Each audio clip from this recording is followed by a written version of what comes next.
Good afternoon, students. Welcome to the next session on our subject, that is basics of civil engineering. In this session, we are going to start the different construction steps which we need to follow whenever you are working on the site. Okay, so we have started with this discussion and we have started with the first construction step, that is nothing but your site clearance, correct?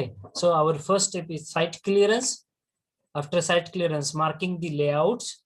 After that, excavation and the PCC. Then we will directly come from the your substructure to the superstructure. ठीक आहे, म्हणजे जमिनी खाली जे बांधकाम करत असतात, foundation ज्याला म्हटलं जातं, फुटिंग प्रोव्हाइड करताय, फाउंडेशनचा बॉक्स तयार करत असाल, ठीक आहे. So that is your substructure. आणि सुपरस्ट्रक्चर म्हणजे above the ground surface. Okay, so that is what we have started with. up to the lintel over the doors and windows we have discussed in our previous session. Okay, so the next step is nothing but the construction of the upper slab and beam. Now this is again very important. Okay, as a civil engineer, the day on which you are going to cast this slab or you are going to make the concreting in your slab, that is the day of most importance. एक महत्वाचा दिवस असतो कुठल्याही civil engineer साठी, ज्या दिवशी तो स्लॅबचं construction करत असतो, अप्पर स्लॅब आणि बीम्सचं. ठीक आहे, काय इतकं महत्वाचं आहे, कारण ही जी ऍक्टिव्हिटी असते ती आपल्याला त्याच दिवसामध्ये वाइंड अप करावी लागते किंवा फिनिश अप करावी लागत असते. ठीक आहे, आता कशा पद्धतीने असणार आहे त्याबद्दल आपण डिस्कशन करूया. ठीक आहे, so slab, upper slab and the beam construction. Now please see this particular picture. Here we are going to see these are your beams, ज्याला beams असं म्हणूया आपण. फर्स्ट फ्लोर बीम्स आहेत हे. ठीक आहे, this is your column, vertical member. Okay, again this is your beam. See the pointer which I am scrolling slowly. ठीक आहे, हा तुमचा बीम आहे. I will use this arrow. See, this is your beam. Okay, this is your column. Again this is your beam. ठीक आहे, परत हा beam असा जातोय बघा. ठीक आहे, हा बीम आहे आणि मधला पोर्शन काय आहे, middle one is nothing but your slab. हा तुमचा मधला स्लॅब आहे. ठीक आहे, आता हे डिझाईन कसं केलं जातं, तर तुमचा जो स्ट्रक्चरल इंजिनियर असतो, जो हे गोष्टीचं डिझाईन देतो, म्हणजे हे किती बार्स टाकायचे आहेत अलॉंग दी मेन डायरेक्शन और अलॉंग दी डिस्ट्रीब्युशन बार्स. ठीक आहे, म्हणजे तुमची जी शॉर्ट स्पॅन असणार आहे किंवा लॉंग स्पॅन असणार आहे, कारण तुमची रूम कशी असते 10 बाय 12 फूट, मग 10 फूट रुंदी हा शॉर्ट स्पॅन झाला, 12 फूट हा लॉंग स्पॅन झाला, बरोबर आहे. मग अलॉंग दी लॉंगर डायरेक्शन और अलॉंग दी लॉंग स्पॅन और along the short span, what is the diameter of the bar that you are going to use. Okay, किती एम एम चा बार तुम्ही use करणार आहात. त्यानंतर हे बार्स एकमेकांशेजारी प्लेस केलेत ना, exactly perpendicular to each other, बरोबर आहे. एक अशी जाळी तयार केली जाते, त्यामध्ये बार्स, काही बार्स आडवे आहेत, काही बार्स उभे आहेत, म्हणजे ते एकमेकांना परपेंडिक्युलर टाईप केलेले आहेत. मग हे बार एकमेकांमध्ये किती डिस्टन्स असेल, जर ते एकमेकांना परपेंडिक्युलर टाईप केलेले आहेत. ठीक आहे, हे डिझाईन जे असतं, हे सगळं डिझाईन, हा बीम जो आहे, हे बीम मध्ये रेन्फोर्समेंट कशा पद्धतीने असली पाहिजे, म्हणजे किती बार टाकायचे आहेत बीम मध्ये. ठीक आहे, मग खाली बॉटमला किती बार आहेत, टॉपला किती बार आहेत, मग ते बार्स, त्यानंतर हे जे दोन बार आहेत, एक बॉटमला आणि टॉपला, ते एकमेकांना कनेक्ट करण्यासाठी ज्या स्टिरप्स आहेत त्या कशा डिझाईन केलेल्या आहेत. So this part is very important. We require structural engineers for this. ठीक आहे, this are nothing but civil engineers only. ठीक आहे, मग अशा पद्धतीने तुम्हाला डिझाईन आलेलं असतं तुमच्याकडे. ठीक आहे, त्याला स्ट्रक्चरल डिझाईन असं म्हटलं जातं, की ज्यामध्ये हे अरेंजमेंट कशी करायची आहे, किती एम एम चा बार वापरायचा आहे, ठीक आहे, हे सांगितलेलं असतं. मग हे झाल्यानंतर त्याला शटरिंग असं प्रोव्हाइड करतात, वुडन फोमवर्क तुम्ही बघू शकता. हे शटरिंग झाल्यानंतर मग त्याच्यामध्ये कॉन्क्रिटिंग करत असतात. पण हे कॉन्क्रिटिंग करण्यापूर्वी तो स्ट्रक्चरल इंजिनियर जो असतो, ठीक आहे, ज्याला आरसीसी कन्सल्टंट असं म्हटलं जातं, जो स्ट्रक्चरल इंजिनियर असतो, he is going to come on your site. What he is going to do, he is going to come on your site and he will inspect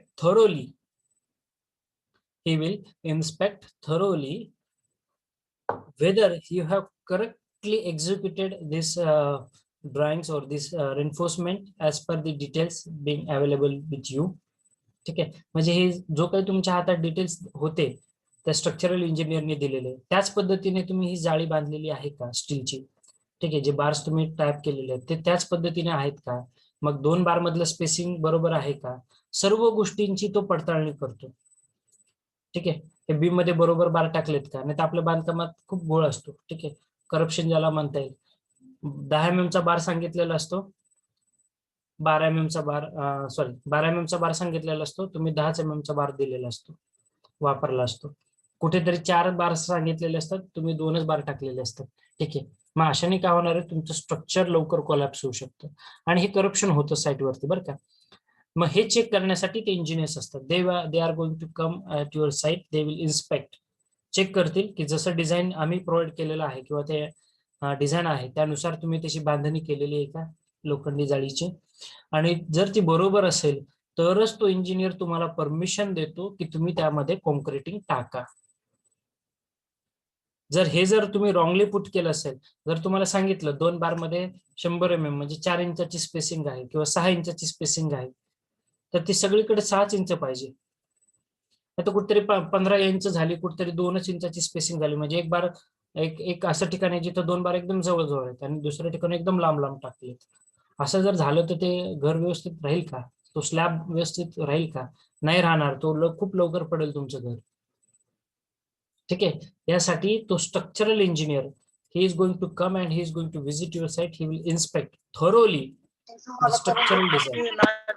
okay, त्यानंतर तुम्ही त्याच्यामध्ये तो permission देतो, yes you have done it correctly and now you can पोर the concrete in this. मग त्यानंतर आपण आपली नेक्स्ट स्टेप करतो कॉन्क्रीट पोरिंग करायची.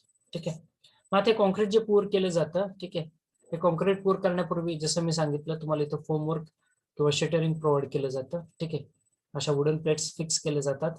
ठीक आहे, त्याच्यामध्ये कॉन्क्रीट भरलं जाईल. कॉन्क्रीट भरताना सुद्धा बीम भरताय तुम्ही, त्यानंतर हळूहळू स्लॅबकडे येतात. ठीक आहे, तर अशा पद्धतीने भरतात आणि एकाच दिवशी ऍक्टिव्हिटी असते. त्यामुळं ऐतिहासिक दिवस असतो कुठल्याही सिव्हिल इंजिनियरच्या आयुष्यात, ज्या दिवशी तो स्लॅबचं कन्स्ट्रक्शन करत असतो. ठीक आहे, नाही तर आज एका छोट्याशा इथं एवढ्याच तुकड्यामध्ये कॉन्क्रीट टाकले आणि सर उद्या राहिलेल्या भागात टाकतो, ते स्लॅब एकमेकांना कनेक्ट होईल का प्रॉपरली, नाही होणार. त्यामुळे कॉन्क्रिटिंग एकाच दिवशी सगळीकडे झालं पाहिजे ते स्लॅब मध्ये. ठीक आहे, एका सेक्शन मध्ये तरी ऍटलिस्ट, जसं तुमचा डिझाईन असेल floor to floor, floor to floor, floor to floor तुम्ही कन्स्ट्रक्ट करू शकता. ठीक आहे, पण असं नकोय की सर एवढा माझी रूम आहे, एक 15 बाय 20 फुटाची रूम आहे आणि मी एवढ्याशा कोपऱ्यात मी आज कॉन्क्रीट टाकतोय, उद्या इथं थोडंसं टाकतो, परवा इथं थोडंसं टाकेल, नाही चालणार. ठीक आहे, एकाच दिवशी सगळा स्लॅब तुम्हाला भरावा लागतो कॉन्क्रीटने, त्यामुळे तो ऐतिहासिक दिवस किंवा महत्वाचा दिवस असतो. ठीक आहे, so this is about the slab and the beam construction, upper beams and the upper slab. आता यामध्ये एक महत्वाचा प्रश्न मला तुम्हाला विचारायचा आहे. ठीक आहे, तो प्रश्न असा असेल, तुम्ही बघितले बांधकाम सर्वांनी बघितलंच असेल ऑलमोस्ट, माझ्या मते तरी लाईफ मध्ये एकदा तरी बघितलंय बांधकाम कसं करतात किंवा एखादं स्ट्रक्चर. तिथं बघितलं असेल काही बारसे बेंड केलेले असतात बघा, काही बार जे आहेत स्लॅब मध्ये ते बार बेंड केलेले असतात किंवा बीम मध्ये बघू शकता तुम्ही. हे बार बेंड का करतात, इथे बघताय तुम्ही या पिक्चर मध्ये, हा जो पोर्शन आहे ना सपोर्टचा, म्हणजे स्लॅबचा कॉर्नर, हा जो सपोर्ट पोर्शन आहे. ठीक आहे, इथे बघता हे बार्स असे बेंड केलेले आहेत. ठीक आहे, बेंड म्हणजे कसे केतात, डायग्राम ड्रॉ करतो तुमच्यासाठी. ठीक आहे,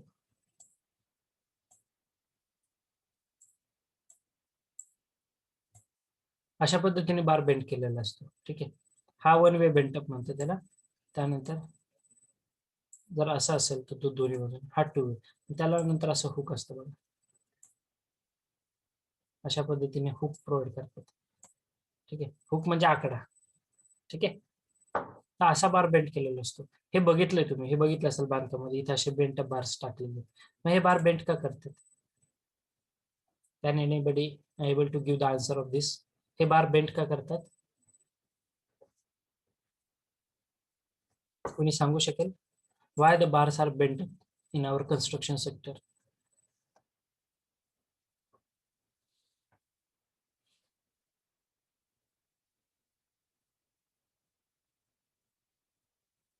Anyone can give me the answer. You can unmute yourself and you can talk. का बरं बेंड करतो आपण बार, असं बघितलं असेल तुम्ही बांधकामामध्ये, कधी असा प्रश्न आलाय का सर हे असं का केलंय त्यांनी?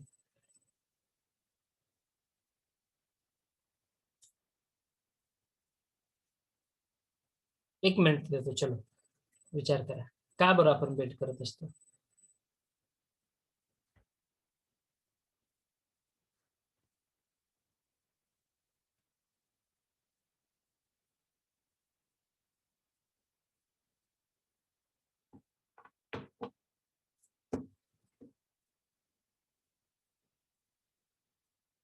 Anyone getting the answer? मिळाले उत्तर कोणाला? Why we are going to bend? Suraj.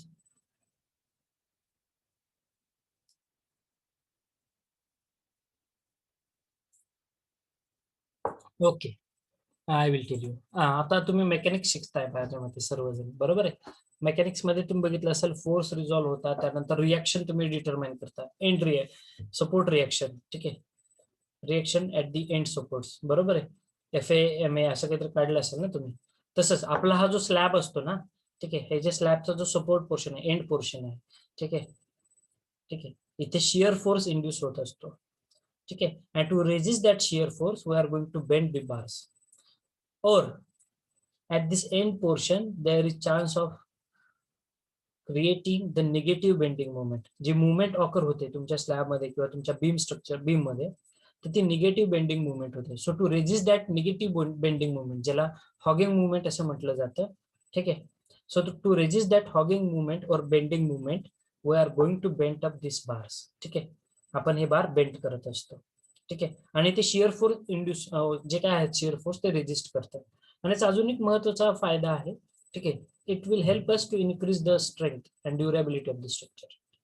Okay, technical reason, yes, to resist the bending moment which is going to occur at the end supports, to resist the shear force which is get induced, that and because of which stress has been induced, just to resist that thing we are using bending this bars. ठीक आहे, हे bars आपण bend करतो. आता हे shear force म्हणजे काय sir, movement म्हणजे काय, आता तुम्ही मेकॅनिक्स मध्ये आय थिंक स्टडी करताय. बेंडिंग मुवमेंट तुम्ही आता कॅल्क्युलेट करत असताल, किंवा फोर्स तुम्ही काढताय, एंड रिएक्शन काढत असताल ना तुम्ही, summation FX summation FY, I think तो पार्ट तुमचा अजून झाला आहे का, आय डोंट नो, बट आहे तो तुम्हाला मेकॅनिक्स मध्ये. ठीक आहे, म्हणजे ह्या स्लॅब वरती जो काही लोड येतोय, हा लोड कसा असेल रे, अनइव्हन लोड असू शकतो किंवा एका पॉइंट लोड असू शकतो. आता ही माणसं उभी आहेत, याचा अर्थ काय रे, इथं ह्या माणसाचं वजन इथे अप्लाय होतंय, या माणसाचं वजन इथे अप्लाय होतंय, अनइव्हन लोड आहे, युनिफॉर्मली डिस्ट्रीब्युटेड लोड असं म्हटलं जातं. मग हा ज्यावेळेस लोड ऍक्ट होतोय, लोडमुळे काय होणार आहे, तर तुमच्या स्लॅबचा असं डिफ्लेक्शन होतो. जो स्लॅब आधी स्ट्रेट होतो ना, त्यानंतर तो असं चंद्रकोरासारखा होऊ शकतो, बरोबर आहे ना, भविष्यामध्ये. ठीक आहे, एक्झॅक्टली इतका बेंट होत नाही कधी, तुम्ही असं कधीच बघणार नाही, एक स्लाइट डिफ्लेक्शन असतं त्याच्यामध्ये मायन्यूट. हे कशामुळे होतं, because of the application of the loads. मग तो डेड लोड म्हणजे बिल्डिंगचं स्वतःचं वजन असेल, किंवा लाईव्ह लोड ज्यावेळेस तुम्ही उभे राहताय, किंवा अजून कुठला लोड असेल तर. ठीक आहे, मग हा लोड ऍक्ट होतोय, लेंथ आहे तिथं रिएक्शन क्रिएट होणार, जनरेट होणार आहे, मुवमेंट ऑकर होणार आहे. ठीक आहे, आणि मग ही मुवमेंट निगेटिव्ह बेंडिंग मुवमेंट ती रेजिस्ट करण्यासाठी आपण तिथे बेंटअप बार्स यूज करत असतो. ठीक आहे, in detail you will come to know when you are going to come in civil engineering field. Okay, it is just for your some additional information, असे bent up bars का use करते. ठीक आहे, I hope you got this point, very important as far as our construction sector is considered, construction of the upper slab and the beams. Okay, हा जो बार bend करतात ना मुलांना, हा बार नेहमी 45 डिग्री मध्ये बेंड करतात, हे लक्षात ठेवा. हा जो बेंड अँगल असतो ना, हा 45 डिग्री असतो. ठीक आहे, बेंड करताना. बांधकामामध्ये एका बारची लांबी किती असते रे? What is the length of one bar, single bar? तुम्ही बघितलंय ना, ट्रक मध्ये वगैरे माल येतो, तुमचा बार येतात, लोखंडी बार आलेले असतात, ज्याला रेनफोर्समेंट म्हणतात. ठीक आहे, इथून पुढे रेनफोर्समेंट हा शब्द वापरायचा. किती मीटर लांबी असते एका बारची? 20 फूट. 20 फूट. बर, किती मीटर झालं ते?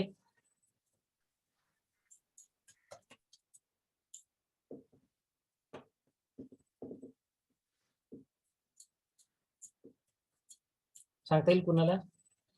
बांधकामामध्ये जे लोखंड आलेलं असतं आपल्याकडे, बार आलेला असतो, तो किती लांबीचा असतो? ट्रक मधून वगैरे आलेला बघता ना तुम्ही, जाताना घेऊन जातात.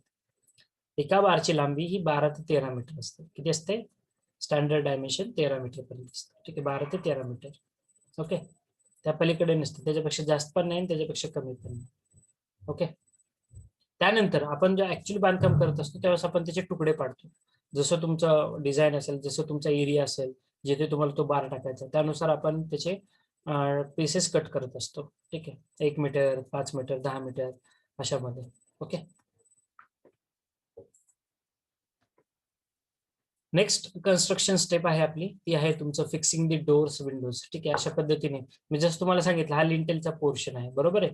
हा वरचा लिंटेल पोर्शन म्हटलं जातं. Top portion of your doors और दी विंडोज. लिंटेल मध्ये एकदा फिक्स केलं पीसीसी, त्याच्यानंतर अशी फ्रेम फिक्स करतात दरवाजाची. हे माणूस तुम्ही बघताय, हा फ्रेम फिक्स करतोय आणि या फ्रेमला मग तुमच्या बिजागरी, ज्याला हिंजेस असं म्हटलं जातं, ते फिक्स केले जातात भिंतीमध्ये. ठीक आहे, ज्याला होस्ट और हॉर्न फर्स्ट असं म्हटलं जातं. ठीक आहे, होस्ट और हॉर्न फर्स्ट. ठीक आहे, फ्रेम फिक्स केली जाते आणि मग त्याला दरवाजा किंवा तुमची खिडकी ही फिक्स केली जाते. ही पण एक महत्वाची स्टेप आहे. डोअर्स, विंडोज और it's framing and it's fixation. ठीक आहे, रफिन्स. कुणाला जर सिलिंगचं वगैरे काम करायचं असेल तर तुम्ही असं बघितलं असेल, इंटरनल पोर्शन सिलिंग करायच्या आधी, सिलिंग बाहेरून खूप छान दिसतं, पण त्या सिलिंगच्या आतमध्ये कशा पद्धतीने अरेंजमेंट असते, ते या पद्धतीने अरेंजमेंट असते. ठीक आहे, कुणाला सिलिंग वगैरे करायचं असतं आपल्या घरामध्ये. त्यानंतरची नेक्स्ट कन्स्ट्रक्शन स्टेप आहे, ती आहे तुमची एक्सटेरियर फिनिशिंग. मग आता एक्सटेरियर फिनिशिंग मध्ये दोन पार्ट आहेत. एक आहे इंटरनल आणि एक्सटर्नल प्लास्टरिंग आणि दुसरं आहे तुमचं इंटरनल अँड एक्सटर्नल पेंटिंग. कुठले कुठले पार्ट्स आहेत यामध्ये? इंटरनल अँड एक्सटर्नल प्लास्टरिंग आणि इंटरनल आणि एक्सटर्नल पेंटिंग. खूप महत्वाचा पार्ट आहे. ठीक आहे, कारण तुमच्या घराचा एस्थेटिक व्ह्यू म्हणजे तुमचं घर बाहेरून किती छान दिसतंय, ब्युटी, किती सुंदर घर आपण म्हणत असतो, वा किती छान घर दिसतंय बाहेरून. ठीक आहे, कशामुळे छान दिसतं? Because of its finishing, outer finishing or exterior finishing we called it as. Along with this exterior finishing, interior finishing is also important. मग फिनिशिंग मध्ये दोन पार्ट आहेत. एक आहे तुमचं प्लास्टरिंग, जे प्लास्टर केलं जातं घराला, आणि दुसरं आहे त्याच्यावरती तुम्ही करणारं पेंटिंग. ठीक आहे, प्लास्टरिंग आणि पेंटिंग. हे फर्स्ट पिक्चर तुम्ही बघताय, हा माणूस प्लास्टर प्रोव्हाइड करतोय. आता प्लास्टर जे असतात घरामध्ये जनरली 1 ते 1.5 इंचाचा जाड प्लास्टर आपण प्रोव्हाइड करत असतो. ठीक आहे, 1 इंच म्हणजे 25 mm चा. ठीक आहे, 2.5 सेंटीमीटरचा. 25 mm मध्ये सुद्धा पहिला लेअर हा 10 ते 12 mm चा जाड असतो, दुसरा लेअर हा 9 ते 8 ते 9 mm चा असतो, आणि तिसरा जो लेअर असतो हा एक 2 ते 3 mm जाडीचा असतो. म्हणजे फक्त फिनिशिंग फायनल टच. तुम्ही बघितलं असेल असे कापसा स्पंज असतात त्यांच्याकडे, आणि ते नुसते तो स्पंज पाण्यामध्ये भिजून नंतर असं फक्त फिनिशिंग करत असतात. बरोबर आहे, तर अशा पद्धतीने तुम्ही प्लास्टरिंग बघितलं असेल. पहिला जाड लेअर असतो, ठीक आहे, त्याची जाडी 10 ते 12 mm असू शकते. दुसरा लेअर हा 8 ते 9 mm जाडीचा असतो. ठीक आहे, पहिल्या लेअर मध्ये जे वर्ड्स वगैरे राहिले असतील ते फिलअप करण्यासाठी आणि सरफेस लेवल करण्यासाठी, आणि तिसरा हा फायनल कोट असतो तुमचा. ठीक आहे, तो एक 2 ते 3 mm चा असतो. ठीक आहे, तर असं फिनिशिंग केलं, प्लास्टरिंग केलं जातं. ठीक आहे, प्लास्टरिंग केल्यानंतर छानपैकी तुम्ही बघताय, त्यावरती तुम्ही पेंटिंग करत असता, तुम्हाला जसा कलर पाहिजे त्या कलर मध्ये. ठीक आहे, आजकाल पेंटिंग मध्ये सुद्धा खूप सारे ट्रेंड्स आलेले आहेत. आधी आपल्याकडे कसं होतं, लाईट कलर्स यूज करायचो आपण, फिकट गुलाबी, अबोली कलर, फिकट पिवळा कलर, असे फेंट कलर आपण यूज करत होतो. ठीक आहे, लाईट कलर ज्याला म्हटलं जातं.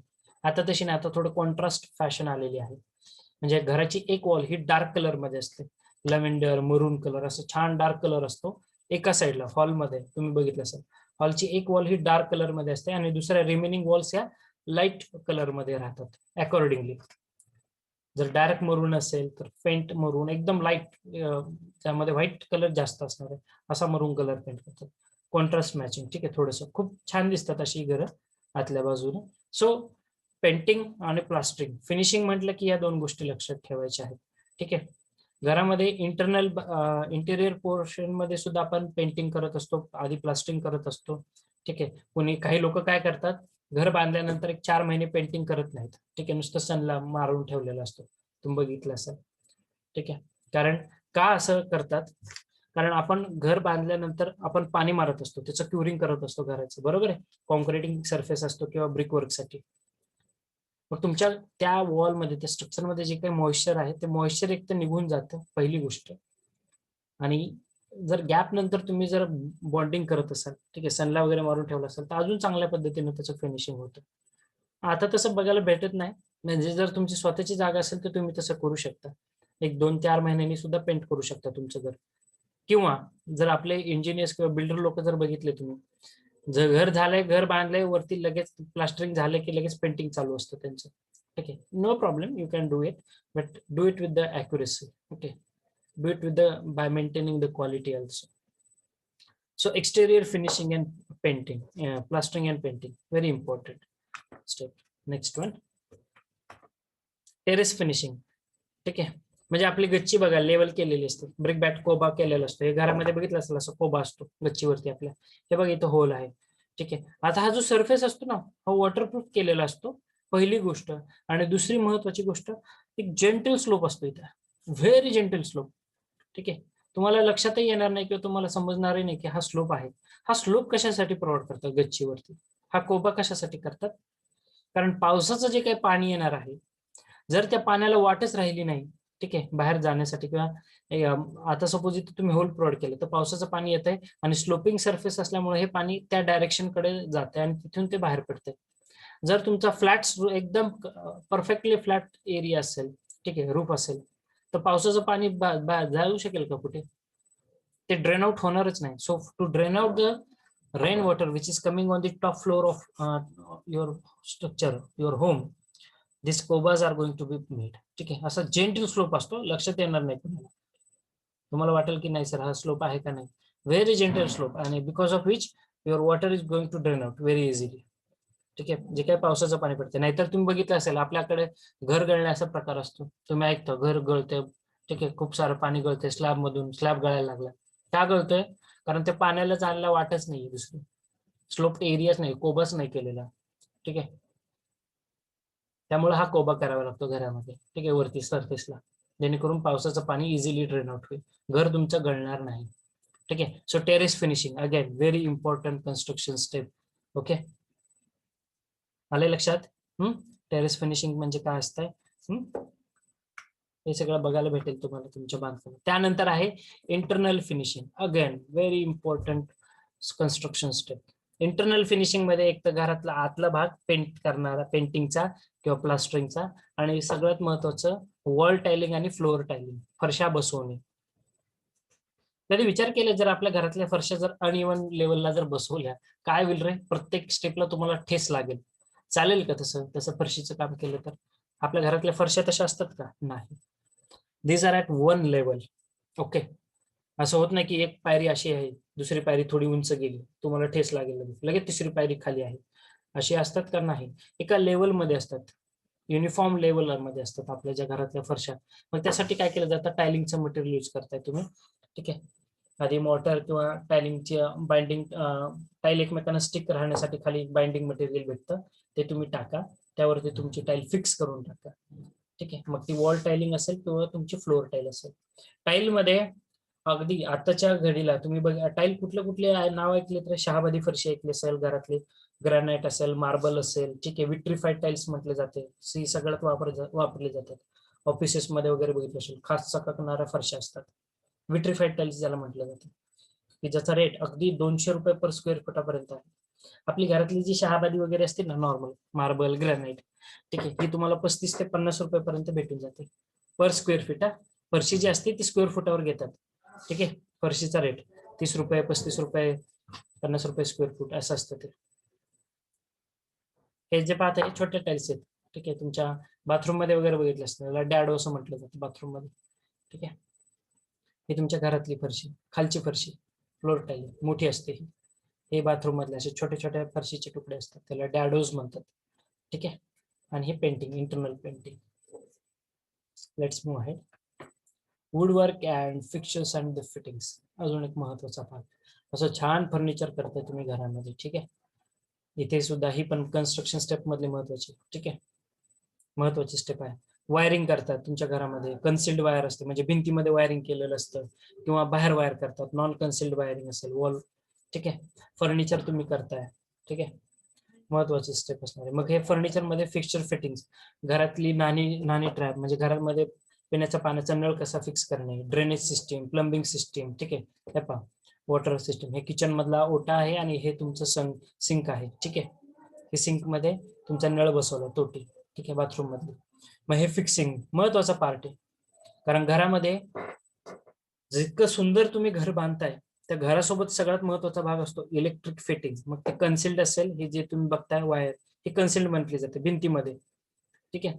ही भिंत आहे, ही तुमच्या त्याच्यावरची टाईलचा लेअर आहे, कन्सिल्ड ज्याला म्हटलं जातं, ठीक आहे. इलेक्ट्रिक फिटिंग महत्वाचा पार्ट. प्लंबिंग दुसरा महत्वाचा पार्ट. प्लंबिंग मध्ये प्लंबिंग वर्क म्हणजे पिण्याच्या पाण्याचा नळ असेल, हौदावरती असेल, ओव्हरहेड टँक असेल, ओव्हरहेड वॉटर टँक किंवा अंडरग्राऊंड वॉटर टँक असेल, त्याचं बांधकाम. नाही तर हौद बांधलाय गळतो, हौद काही उपयोगाचा नाही. घरातले नळ कनेक्शन्स असतील, ठीक आहे, प्लंबिंग मधला महत्वाचा भाग आहे. ठीक आहे. ड्रेनेज सिस्टीम, ठीक आहे, घरातलं सांडपाणी कशा पद्धतीने तुम्ही ड्रेन आउट करताय बाहेर, मग ड्रेनेज सिस्टीम तोही एक महत्वाचा भाग असतो कन्स्ट्रक्शन स्टेप मधला. फक्त सुंदर घर बांधून उपयोग नाही, त्या घरामध्ये इलेक्ट्रिक फिटिंग्स, त्यानंतर तुमच्या सॅनिटरी फिटिंग्स, ठीक आहे, तुमच्या सिंक ड्रिंकिंग वॉटरच्या अरेंजमेंट्स, ठीक आहे, पाईपलाईन्स, सिवर लाईन्स याचं construction very very very important. Okay, I think that is the end of these slides. Okay, so these are the 15 basic construction steps that I have included as far as you is considered. So my dear students, if you have any doubt, don't hesitate. The forum is open for everyone. Now you can ask me. Any doubt any student is having? Sir हा, विचारा. Sir जेव्हा आपण slab तयार करतो ना, तेव्हा ते किती लोडिंग सहन करू शकतं असं काही लिमिटेशन असतं का? हो, कॅल्क्युलेशन्स असतात आपल्याकडे. IS 456-2000 म्हणून एक डिझाईन मॅन्युअल आहे, म्हणजे भारताचं, ठीक आहे, की ज्यामध्ये डिझाईन ऑफ RCC स्ट्रक्चर, हे जे कॉन्क्रीटचे स्ट्रक्चर असतात, रेनफोर्स स्ट्रक्चर, ज्यामध्ये तुम्ही रेनफोर्समेंट सुद्धा यूज करताय, तर ते प्रत्येक स्ट्रक्चरसाठी आपण काही लोड कन्सिडर करत असतो. म्हणजे त्याचा डेड लोड, बिल्डिंगला स्वतःच वजन आहे, सेल्फ वेट आहे, बरोबर आहे. मग सेल्फ वेट कॉन्क्रीट तुम्ही टाकताय, बरोबर आहे, बांधकामात, मग कॉन्क्रीटला स्वतःचं वजन असतं. मग सेल्फ वेट ऑफ कॉन्क्रीट महत्वाचा भाग आहे, जो जवळपास 2400 किलो न्यूटन पर मीटर क्यूब किंवा 2500 किलो न्यूटन पर मीटर क्यूब, ते डिपेंड करतं लाईट वेट, नॉर्मल वेट किंवा हेवी वेट कॉन्क्रीट तुम्ही यूज करताय. ठीक आहे. त्यानंतर बिल्डिंगचा लाईव्ह लोड, ठीक आहे, बिल्डिंग वरती ऍक्ट होणारा, मग तो 3 किलो न्यूटन पर मीटर क्यूब आहे, 5 किलो न्यूटन पर मीटर क्यूब आहे, हे घेतो आपण. सी, कुठलंही घर बांधत असताना 5 लोड ऍक्ट होतात, कन्सिडर करतो आपण. मग ते इंडस्ट्रीचा शेड असू द्या किंवा घर असू द्या. डेड लोड म्हणजे त्या बिल्डिंगचं स्वतःचं वजन किंवा त्या बिल्डिंग मध्ये जे तुम्ही मटेरियल यूज करताय त्याचं स्वतःचं वजन, सेल्फ वेट. त्यामध्ये कॉन्क्रीट महत्वाचं आपण कन्सिडर करतो, कॉन्क्रीटचा सेल्फ वेट. ठीक आहे. Dead load. Second is your live load, तुम्ही तुमचा स्वतःचा लोड, ठीक आहे, तुम्ही ते बिल्डिंग मध्ये राहताय म्हणजे लाईव्ह लोड जो ऍक्ट होऊ शकतो. विंड लोड खूप महत्वाचं आहे. नुसतं 10 मजली इमारत बांधून खूप जोरात वाऱ्याने इमारत पडली चालेल का? नाही. त्यासाठी आपण काय कन्सिडर करतो, तर त्याच्यावरती ऍक्ट होणारा विंड लोड. यासाठी आपण बेसिक विंड स्पीडचा स्टडी करत असतो. म्हणजे प्रत्येक शहरामध्ये जे डेली वारं वाहत आहे, ठीक आहे, बेसिक विंड स्पीड ज्याला म्हटलं जातं, तो किती आहे? 38 kmph आहे, 30 kmph आहे, असं प्रत्येक जिल्ह्यानुसार आपल्याला सांगता येतं बरं का. आपल्याकडे डिझाईन मॅन्युअल्स आहेत त्याचे बांधकामासाठीचे, त्यानुसार त्या व्हॅल्यूज दिलेल्या असतात. सोलापूर शहराचा basic wind speed I think 36 to 38 मध्ये काहीतरी आहे kmph. ठीक आहे. तो विंड स्पीड आपण कन्सिडर करतो. त्यानंतर इम्पोज लोडिंग असतं, ठीक आहे, किंवा जर तुम्ही नॉर्थ रिजन, नॉर्थ इंडियामध्ये राहताय, सारखी बर्फवृष्टी आहे, तर तिथे स्नो लोड आपण कन्सिडर करत असतो.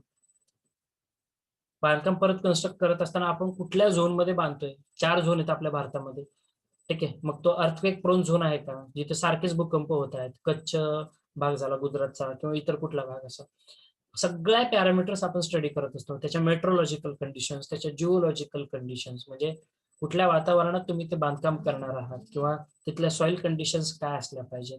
यासाठी आपण आपले जे इंडियन स्टँडर्ड कोड्स आहेत, ठीक आहे, ज्याला IS कोड असं म्हटलं जातं, IS 456, एक बांधकाम नियमावली करण्यासाठी प्रत्येक स्ट्रक्चरसाठी किंवा प्रत्येक गोष्टीसाठी आपल्याकडे IS कोड आहे. सिमेंट वापरायचंय, मग सिमेंटसाठी कुठला IS कोड आहे. मग त्याच्यामध्ये काय कळतं, तर त्या गोष्टीबद्दलच्या फिजिकल प्रॉपर्टीज किंवा त्याचे गुणधर्म काय असले पाहिजे, ते कसं डिझाईन केलं पाहिजे, त्याची डिझाईन फिलॉसॉफी त्यामध्ये मेन्शन केलेली असते. ठीक आहे. कन्सिडर करतो आपण, 100% कन्सिडर करतो. न कन्सिडर करून जर तुम्ही घर बांधत असाल तर इट्स अ क्राईम आहे from my point of view. ठीक आहे. Okay, any other doubt? Sir ती इलेक्ट्रिक वायरिंग जे करतात का भिताडाच्या आत, ती पीओपीच्या आत असतात ना, रिपेअरिंग करायची? कशी पण राहतात. पीओपी मध्ये तुम्हाला आता दिसतात का बाहेर? मी तुम्हाला एक आपली स्लाइड नंबर 11 बघा ना, रफिन्स म्हणून दाखवली, ते बघा, दाखवतो तुम्हाला.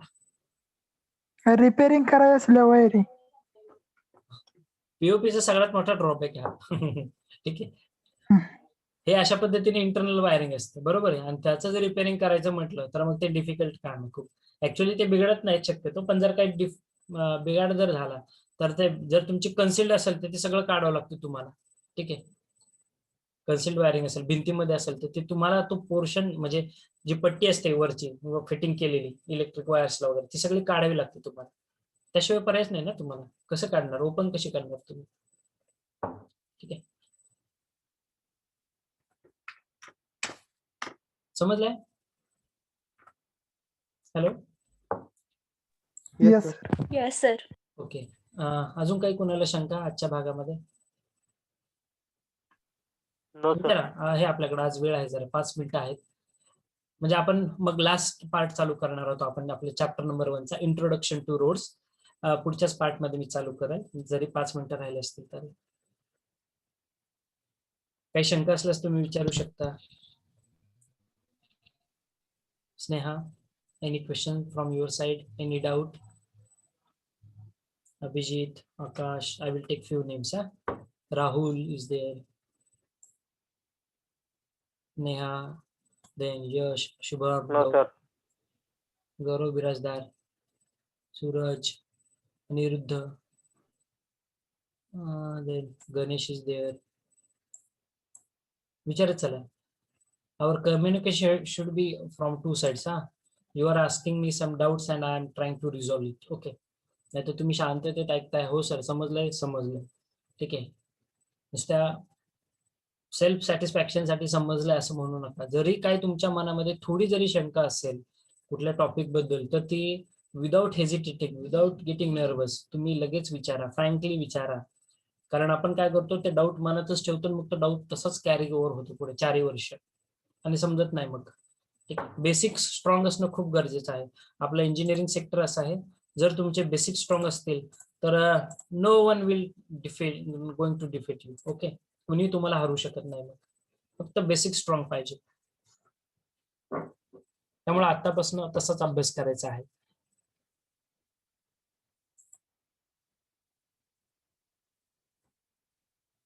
Any student, any doubt? Still we have some time to discuss.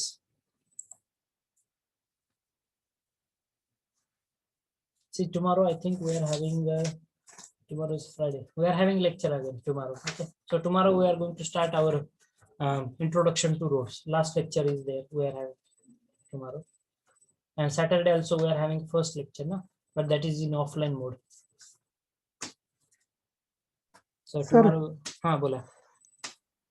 Building जर क्रॅक झाली तरी एक म्हणजे भिंत तर ती परत सिमेंट चिटकून घेते का? वॉल क्रॅक असेल तर आपल्याकडं क्रॅकिंग म्हणजे जे क्रॅक जे झालेला असतो तो भाग रिपेअर करण्यासाठी आपल्याकडे शॉर्टक्रिट गन असते. ठीक आहे, त्यामध्ये सिमेंट मॉर्टर भरलेलं असतं. आपण जसे गन बघता ना तुम्ही, तशी गन असते, ती इंजेक्ट करतात तिथे. ठीक आहे, शॉर्टक्रिटिंग म्हटलं जातं त्याला. करता येतं ना, जे काही क्रॅक गेलेला असतो तो तुम्ही रिपेअर करू शकता. ठीक आहे, ओके. शॉर्टक्रिटिंग टेक्निक वापरतात, गन असते शॉर्टक्रिट गन. अजून काही doubt? If no doubt, then today I will take your leave at this particular moment. Thank you everyone for attending this session. Tomorrow we will meet and we will start with our last part, introduction to roads. Have a good day. Goodbye.